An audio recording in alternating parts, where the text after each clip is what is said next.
कहते हैं राजा का दिल सिर्फ उसके राज्य के लिए धड़कना चाहिए, पर अगर वही दिल किसी इंसान के लिए धड़कने लगे तो क्या वो राजा रह जाता है या बस एक आशिक बन जाता है। ये कहानी है राजकुमार समर और आरती की। राजमहल का बगीचा कई तरह के फूलों से भरा हुआ था और फूलों की खुशबू चारों तरफ फैल रही थी।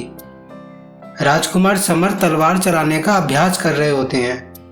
महल के सिपाही उसे देखकर झुकते हैं और नमस्ते कहते हैं, लेकिन समर की आंखों में एक थकान है, एक ऐसा खालीपन जो सिंहासन से नहीं भरता।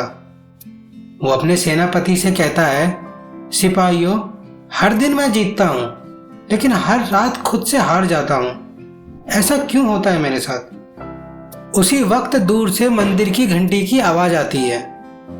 साधारण कपड़ों में एक लड़की, जिसके बाल हवा में उड़ रहे होते हैं, जिसका नाम है आरती। वो किसी शाही परिवार की नहीं थी, बस पास के गांव की एक अनाथ लड़की थी। लेकिन उस दिन जब समर ने आरती को देखा तो उसके दिल और दिमाग को एक सुकून सा महसूस हुआ, जिसे वो कभी भूल नहीं सका। समर तालाब के पास आता है। आरती उसे देखकर घबरा जाती है और झुककर नमस्ते करती है। आरती धीरे से कहती है, महाराज, यहाँ कैसे? समर मुस्कुराकर कहता है, राजा नहीं, बस एक आदमी जिसे पानी में अपनी परछाई देखने की आदत है। ये सुनकर आरती हंस पड़ती है। वो हंसी जैसे सदियों की चुप्पी टूट गई हो। उस दिन वो दोनों देर तक बातें करते हैं, धर्म, संगीत, आसमान और सपनों की बातें। पहली बार समर ने किसी से राजकाज की नहीं, बल्कि दिल की बातें की थी। दिन बीतते गए। राजकुमार और गांव की लड़की के बीच अब हर रोज चांदनी के नीचे मुलाकात होती थी। आरती उसे आम इंसान की तरह देखने लगी और यही बात समर को सबसे ज्यादा सुकून देती थी। वो कहती, राजकुमार, आपकी दुनिया ऊंची है, लेकिन उसमें सांस लेना कितना मुश्किल है।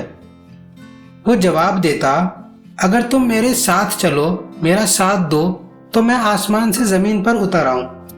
धीरे धीरे उनका प्यार बढ़ता गया, लेकिन दीवारों के भी आंख और कान हुआ करते हैं। पूरे महल में इनकी बात फैल गई। सिपाही भी आपस में फुसफुसाहट करने लगे और कुछ लोग राजनीतिक साजिशें भी करनी शुरू कर दी। एक दिन सभा बुलाई जाती है। राज्य के मंत्रियों ने एक नया नियम बनाया। राजा का दिल जनता के लिए है, किसी एक के लिए नहीं। जो इस नियम को तोड़ेगा उसे गद्दी से हाथ धोना पड़ेगा। सबकी नजर समर पर थी, क्योंकि अब तक वो महल के बाहर बहुत बार देखा गया था और अफवाह थी कि राजकुमार किसी गांव की लड़की से प्रेम करता है। राजकुमार चुप रहा, उसने किसी से कुछ नहीं कहा। लेकिन उस रात उसने ताज उतार कर रख दिया और आरती के घर चला गया। जब आरती ने अपने घर पर उसे देखा, आप यहाँ क्यों आए हैं? समर ने जवाब दिया, क्योंकि गद्दी मेरे पैरों के नीचे होनी चाहिए, सिर पर नहीं। अगर ताज की कीमत तुम्हें खोना है तो मुझे वो ताज नहीं चाहिए। ये सुनकर आरती की आंखों में आंसू आ गए। वो कहने लगी, आपके राज्य को राजा चाहिए, मुझ जैसी साधारण लड़की नहीं। पर समर ने कहा, राज्य बदल सकता हूँ, नियम नहीं।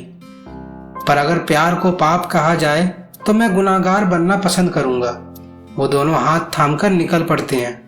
महल की दीवारें पीछे छूट जाती है और सामने बस एक रास्ता, जहाँ कोई ताज नहीं, कोई नाम नहीं, बस एक दूसरे का साथ और एक दूसरे का प्यार। सुबह जब लोग जागते हैं तो देखते हैं राजमहल के दरवाजे खुले हैं और सिंहासन पर एक खाली मुकुट रखा है। राज्य में अफरा तफरी मच जाती है। पर कुछ दिन बाद वही राज्य के किसान, मजदूर और जनता देखती है कि जो राजकुमार उन्हें आदेश देता था अब उनके साथ खेतों में काम कर रहा है।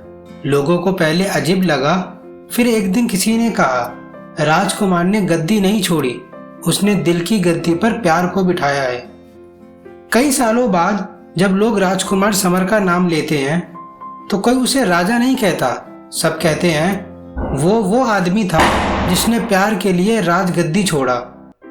आरती और समर ने कभी सिंहासन नहीं चाहा, लेकिन उन्होंने एक ऐसा राज्य बनाया जहां हुकूमत दिलों पर थी, जमीनों पर नहीं।